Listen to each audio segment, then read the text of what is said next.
ماضی کو آپ بدل نہیں سکتے، لیکن حال اور مستقبل آج بھی آپ کی مٹھی میں ہے۔ دل سے اترے ہوئے لوگ سامنے بھی کھڑے رہے تو بھی نظر نہیں آتے۔ امید آدھی زندگی ہے اور مایوسی آدھی موت۔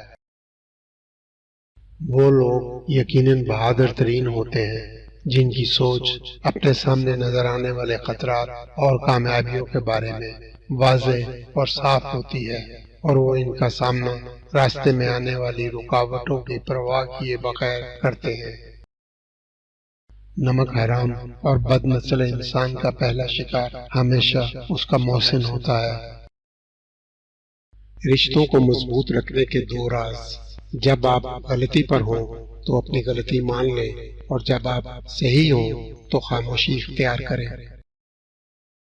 زندگی میں طوفان کا آنا بھی ضروری ہے تاکہ پتہ تو چلے کہ کون آپ کا ہاتھ پکڑ کر بھاگ رہا ہے اور کون ہاتھ چھوڑ کر۔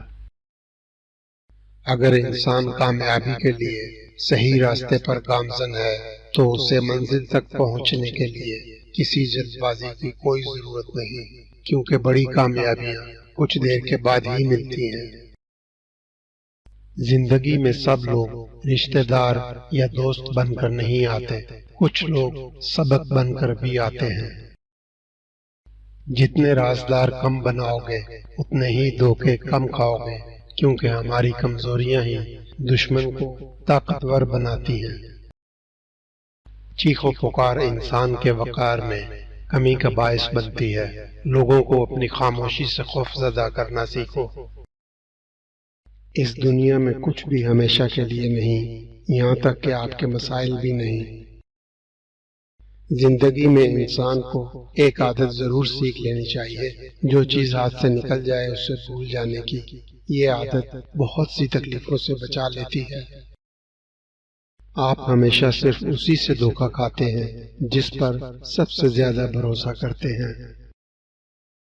شیر کو کوئی فرق نہیں پڑتا کہ ایک گیدڑ کیا سوچتا ہے۔ اس دن تک محنت کرو جب تمہارا دستخط ایک آٹوگراف کہلایا جانے لگے۔ اگر تم ہارو گے نہیں تو تم کبھی بھی جیت کا مزہ نہیں لے سکتے۔ زندگی مشکل ضرور ہے لیکن ہے بہت خوبصورت۔ مشکلات میں کبھی گھبرانا نہیں چاہیے، ستارے ہمیشہ اندھیرے میں ہی چمکتے ہیں۔ پاکستان میں کھانے کا ادب صرف سربراہوں اور وزیروں کو آتا ہے، وہ خاموشی سے کھاتے ہیں۔ زندگی بغیر تجربات اور تکلیفوں کے زندگی نہیں ہے۔ اگر آپ اپنے خوابوں کی تعبیر حاصل کرنے کی کوشش نہیں کریں گے تو زندگی بھر کسی اور کے خوابوں کو تکمیل تک پہنچانے میں لگے رہیں گے۔ دو آدمیوں سے ہوشیار رہو، ایک وہ جو تم میں وہ عیب بتائے جو تم میں نہیں، دوسرا وہ جو تم میں وہ خوبی بتائے جو تم میں نہیں۔ ادب انسان کو اخلاق کی بلندیوں تک لے جاتا ہے، علم نہیں، کیونکہ علم تو شیطان کے پاس بھی بہت تھا مگر ادب نہیں۔